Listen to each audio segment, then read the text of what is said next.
a second behind. We got a window where Jack used to be. Oh, there he is. All right. Yeah. Welcome back. You've had a day. I mean, just busy. You're talking all over the place. You're tweeting about new proposals. Welcome back, my friend. Oh yeah, well, thank you for having us. Yeah, this is great. Robert, how about you? How treats it over in the UK? What's going on over there? Yeah, I'm busy as at the moment. I'm obviously Prop16 come out of nowhere today, and I've just come back in, and yeah, I'm still getting my head around things, but managed to speak to the community and stuff. So yeah, hectic day. What a day. What a day. Even you coming into the Stack Labs room to say, all right, guys, how do you want me to vote? Most of you are delegated to me. That was a fun discussion. People got really into it. So it wasn't really like the plan of this conversation, Jack, but I figured it'd be like avoiding the massive elephant standing behind us if we didn't kind of talk about it. So we'll get into that. Yeah, let's just dive into this first, and we can do some other stuff later. Please, yeah, that would be great. So first off, for those of you who don't know, Jack Zampolin's back. This is kind of part two of a conversation we had. It was actually about a month ago. It was February 15th or 14th, might have been Valentine's Day, and we kind of ran out of time. We wanted a Q&A session, so I'm going to set this up before we talk about Prop 16. If you have questions, post them in the chat. Jack's looking, Rob's looking, I'm looking. You can post it on Telegram. You can post it in here, and we'll get to it. So again, welcome back. And then, news of the day, Prop 16. So I'll kind of clear the way for you, if you wouldn't mind doing that. Yeah. Prop 16 happens. We have, everybody knew about this whale that had gamed the drop, and whether or not it was, I mean, he didn't do anything illegal, but I would, go ahead. Go ahead. So this is part of the verbiage around it that I would take a little bit of umbrage with. Okay. I don't think the gale gamed the drop. Yeah. I don't think the whale gamed the drop. I think that the whale had a number of wallets split out that they controlled for other reasons. Okay. So that would be my only take on that. So we'll caveat that. I will not try to paint an editorial on top of this. Yeah. So for one reason or another, this account had a ton of. You had to have how many Adam to get the max? Like 50,000 Adam staked in a wallet, right? Yeah. So 50,000 staked in a wallet to get the maximum supply. So if you had 40,000, you got 40,000. But if you had 100,000, you got 50,000, right? And so that was essentially the metrics behind the drop. And I believe their total amount was like 2.5 million they ended up getting in the drop. Is that right? Something like that. Yeah. So we got 2.5 million that goes to this whale, and it's something that we would not have. This is the ironic part about this. If he had never consolidated that wallet, would we have ever known? No. Well, I would have known, because I found out about this in late 2020, early 2021 for other reasons. But really? Prior to both the JUNO and other airdrops. So I've been aware of this for a while. Interesting. Okay. Yeah. So is there anything else you want to color on that? Like how the drop happened and like what you had to do? Was it pre-announced that they could have been like, oh, we only needed this date? Or I don't know that history. It was just kind of done. What JUNO and Osmosis both did is they used the Stargate snapshot. So when we did the upgrade for the Cosmos Hub, and that both of those things were chosen way after time. So nobody could have gamed either of those. Interesting. Because the decision hadn't been made. Wow. Okay. And then they end up in a singular wallet, which ends up being a lot. I mean, a lot. Obviously, you're a part of the Core 1 team. You're part of, you helped develop this.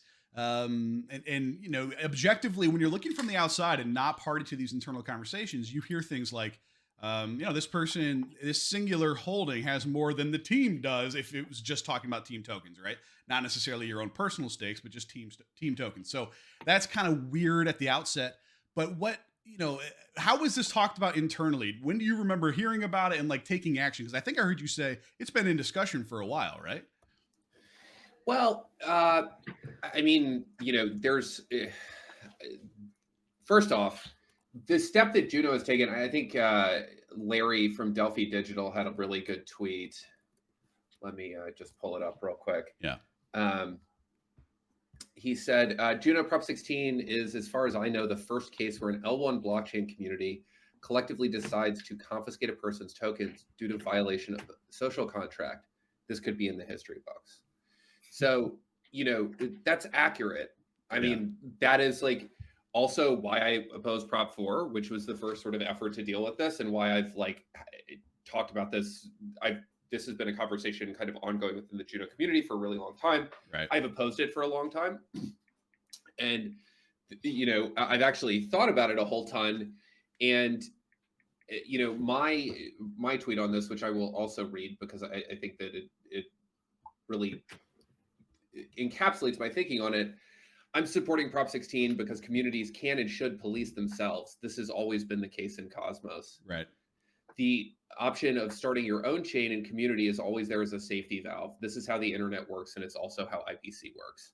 And I do believe that.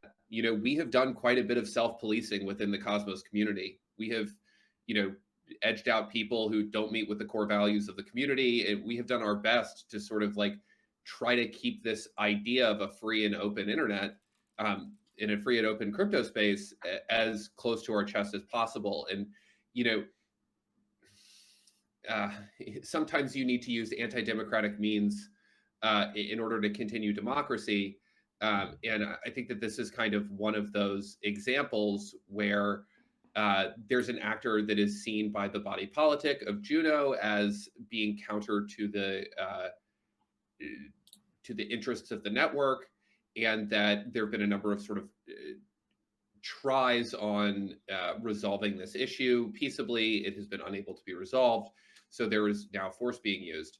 I think that, as Larry said, I think it's a sort of one for the history books and a really interesting case study in community self-policing is really what this is. And I'm in support of it. You say for the history books, and I don't disagree with you. I'm actually going to do some quick napkin math here for a moment. Current holding of $124 million in JUNO. Mm-hmm. That will end up as what, when it's all said and done in terms of USD, $2 million. So we're talking about $122 million. Yeah. I mean, that if that doesn't end up in the history books, because those are staggering numbers. That they're were large for everybody. It's real big. Yeah. I mean, I was listening to this is kind of off topic, but Sure. when we're talking about orders of magnitude on like this, I like to bring in other things. Please. I was listening to something about the shale industry in America, and back up a few years, the shale industry went through this huge boom. Companies were over investing, and they got kind of caught off sides. And the person on The Economist said, this led to over $300 million in lost value. Therefore, there were a bunch of shareholder protections that got enacted within the shale community. And it's like, 300 million? That's it? Right? And this is, on that same order of magnitude, it's kind of wild. Right. Yeah, because there was nothing stopping, just so we're clear, there was nothing stopping this person from unstaking and market selling at any point along this way, right? Yeah, no, not at all. And they have. They've sold millions and millions of dollars of JUNO at this point. Right. So it isn't. They have been the supply side of the JUNO run. It's factually accurate if you look at the numbers, which is just fucking wild. That is unbelievable. So essentially, there's one counterparty. I mean, I don't know if you've seen any of my stuff that you haven't been on. I know you're a busy guy, but essentially, when I look at the tokenomics of this and how this was formed, my thought has always said, tell me what the bear case is. It doesn't necessarily mean it's going to work, but there's not like a massive counterparty saying, I'm going to be here to get my investment out. I'm going to dump on you because I'm a VC, or Cosmwasm's stupid. It's not going to work. I think everybody agrees that Cosmwasm is going to work. Whether or not it's JUNO is a key part of that is not the question. The point is, where's the downside? And this kind of was the downside, right? Yeah. I don't necessarily look at things that way. And that's one of the reasons I was kind of opposed to doing this. Sure. I am kind of inherently conservative and a little bit pragmatic, and rocking the boat in this way is not with my personality, just honestly. Yeah. But enough of the community feels strongly, and if we can just talk about some numbers real quick, which are pretty incredible in terms of shareholder democracy. If we look at Prop 16, it got put up, voting start at 8:21 this morning was when the voting started. It's 12:17, so roughly 4 hours ago. So within 4 hours, we have about 8,700 people voting. Of those, over 8,000 of those people voting have voted yes for this proposal. The yes vote is 34% of all bonded stake on a network worth a couple of billion at this point. Right. Those are insane numbers. Yeah. Those are wild. And, people talk about DAOs and Ethereum and blah, blah, blah, and it's really cool. Show me a DAO where there's 8,000 people active within 4 hours. Right. It's remarkable, actually. I mean, the 5 days are crazy. I mean, you put 5 days in, and it's like we got 5 hours, and we're already a third have voted. I mean, that's unreal. We passed quorum. Quorum on the Cosmos Hub. When I put up proposals on the Cosmos Hub, there's a 2-week voting period there. I feel like if I can get to 80% of quorum within a week, that's huge. That's incredible.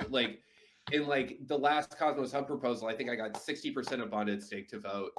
20% of that came in within the last 24 hours. Wow. And, I was really stoked about that. I think I got 5,000 people to vote for the hub router, and it was awesome. This is a whole different deal. I've never seen anything like this. Sure. So you guys were, Rob, by the way, I appreciate you kind of sitting there in the silence. I want to get your side of this as a large validator of this network. I'm kind of curious your thoughts and whether or not there were discussions necessarily, but before we get to that, Jack, one last question, and maybe Rob, you can touch on this too. What happens to that $122 million if this passes? Community pool. How? So people, so do they just take it? What exactly happens for that to be reappropriated? So functionally, what is going to happen is the JUNO validators will start a version of the software for a network upgrade that will move the funds into the community pool. Really? Yeah. And that could just be just done? I mean, how does... Yes, that can be just done. This is the case in all proof of stake networks. And this brings up a lot of really uncomfortable questions for people. But, just done requires this level of community involvement. Right. Without that, without the governance proposal, without the level of support behind it, without the validators running the software, which is a hurdle we're going to have to get to, this can't be done. And that is simultaneously the power as well as the downside of proof of stake in some ways. And I'm sure if there's Bitcoin maxis on here, they're going to be, bear pointing.gif. But this is, like it or not, this is like another meme. This is peak performance, whether you like it or not.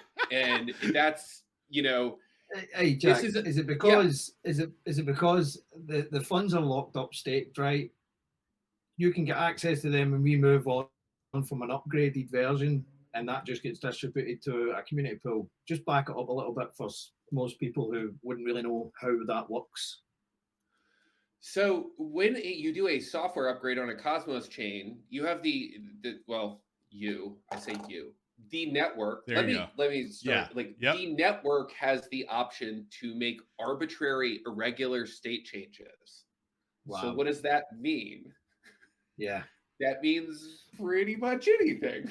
Minting tons of tokens out of thin air, all kinds of stuff. This is why there's a lot of scrutiny of and transparency around upgrades, is because these upgrades are opportunities for weird things to happen. And up until now on Cosmos, we really haven't seen any of this. We've had upgrades with regular state changes to fix issues or set parameters that were unset. And those are really normal things. And no one's scared about those. The exact same mechanism is going to be used to do this. And now everyone's like, oh. But what this is a community enforcing social consensus on chain. And honestly, that's bullish. Yeah. And it's really positive. because there are bad actors out there. Yeah. And systems need a way to defend against those bad actors. If the people in a system can't come together and defend against bad actors, that's a broken system.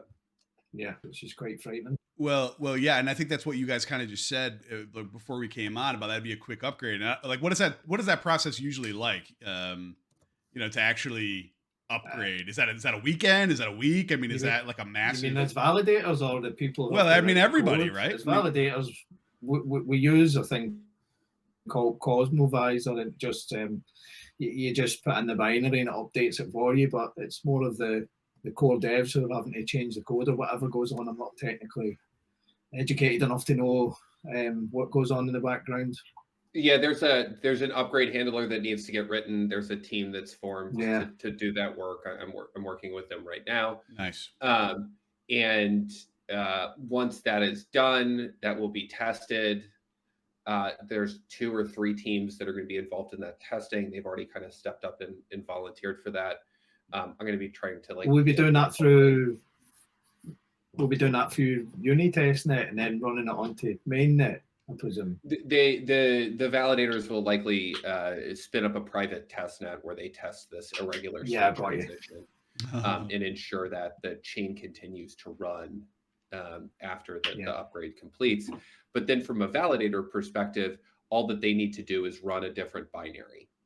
And once that there's going to be an upgrade proposal, the binary will get switched out, things will happen. Sure. I mean, this whole process is pretty fascinating to me that, it seems very simple. Well, we vote and then it's done, right? It just happens. We snap our fingers and then on a Tuesday, it'll just be done. Not really. There's a lot more that goes into this. And to your point, I kind of had a aha, oh my God, kind of moment there when you were saying that. How many times in civilization or in history has somebody acted, like you said, a bad actor, where you were just like, well, fuck you gonna do? You want to get a truckload of guys and get some guns? Like, what do you got? You got no recourse, right? And so this, I didn't really think about it that way, but to anybody who says no, this is the kind of thing that makes you think that persistence long term can happen, because in the event of a worst case scenario, you're seeing how that can be run back, right? Yep. Yeah. I mean, this is the power of Cosmos governance. It is a very, very sharp knife. Lawsuit ? Right? Like we're talking about a lot here. So is that a consideration in this conversation? Yeah, go ahead. Is that a consideration? For me, no, not personally. I am also not the one writing the code. So, there's that. In the United States, if you're a software developer, your activities are protected by the First Amendment. You're engaging in protected speech. The software developer isn't the one deploying this software. There's no one pushing a button and saying, this is going to go out.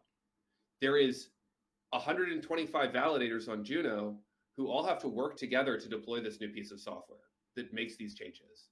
So the validators themselves are the ones that would hold the liability there. I got you. I'm not a lawyer. I don't know. If this stuff ever went to court, it would be the most insane court case ever. It would. And there's not even it's not like we're single jurisdictional, right? We probably, among your 125 validators, how many different countries are there? If it's less than 30, I'd be shocked, right? I know where the whale is, and I know where the other people involved are, and it would be around 30.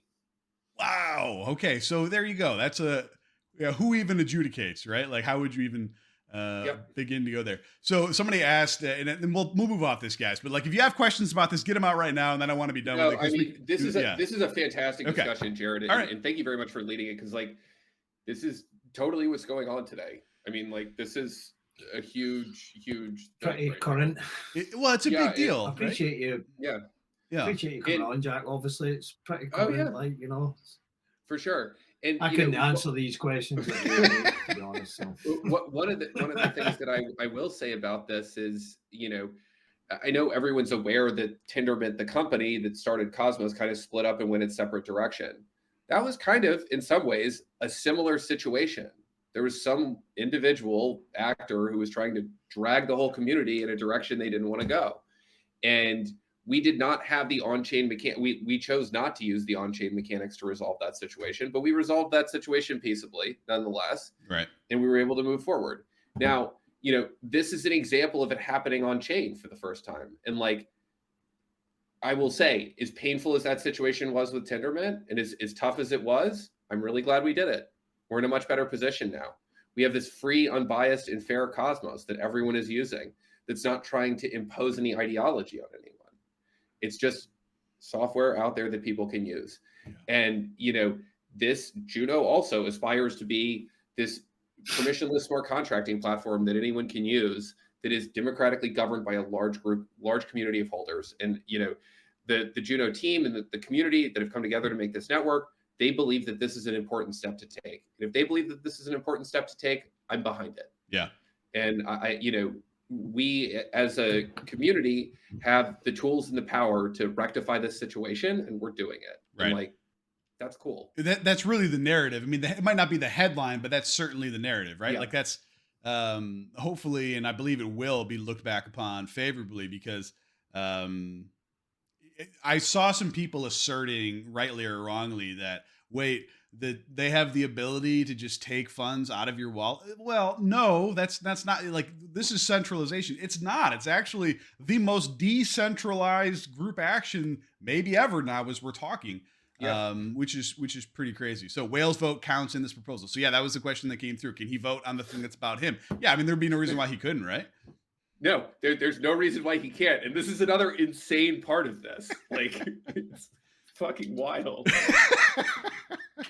This is crazy. On a lighter note, if there's $122 million going somewhere, Karcher asked a great question. So what exactly is the community pool used for? Is that related to staking rewards, or is it more of a DAO fund where funds can be allocated? What exactly it's a is DAO that? fund, Okay, where funds could be allocated to anything. I'm going to be going to the JUNO community pool soon to ask for some JUNO. And in fact, JUNO has one of the largest community pools within the Cosmos because it is a community-focused project. So a huge chunk of the funds were put directly at the disposal of delegators and token holders. sure. And this is something I think is really cool. But that is a huge chunk of money that is not necessarily being leveraged in the right way. I think that there's a number of tools that are going to make leveraging huge funds like this much easier. And I think that as a JUNO community, one of the things we need to do is get those funds out of the community pool into the hands of groups or DAOs that are special purpose. The DAO that I'm going to propose is the Cosmos Builders Fund.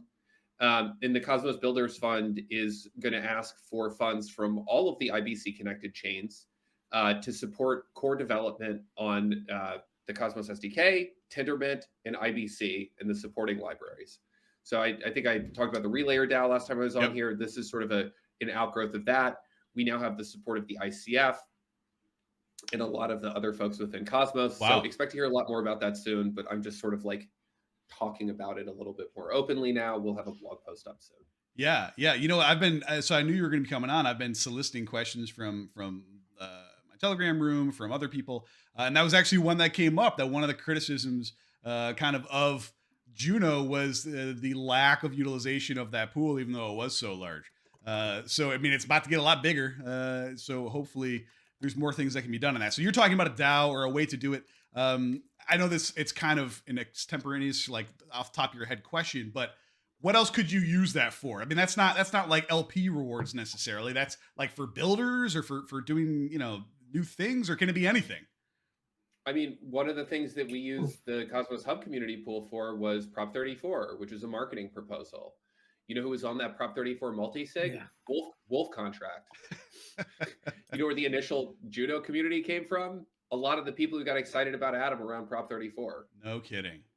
Yep. No kidding. So that's a big deal. I mean, that's not a small thing to go, look, there's this fund here to build, Cosmos wide, and we're going to deploy it and grow. That's bullish, right? That's a big deal. Well, I think that's, well, the fund that I'm putting together, the Cosmos Builders, is, I think, incredibly great. It is a sign of the community coming together to fund all of this public goods work that's been done for them, basically. Sure. And, we've all benefited from it, JUNO more than anyone. And to see that the people, like the people in Core One, the people who are most involved in JUNO, all support this type of thing. And they've been hugely supportive in this entire process of me putting that together, along with a number of other people within the ecosystem. And we'll have a lot more information on that soon. But, sure. No, that's great.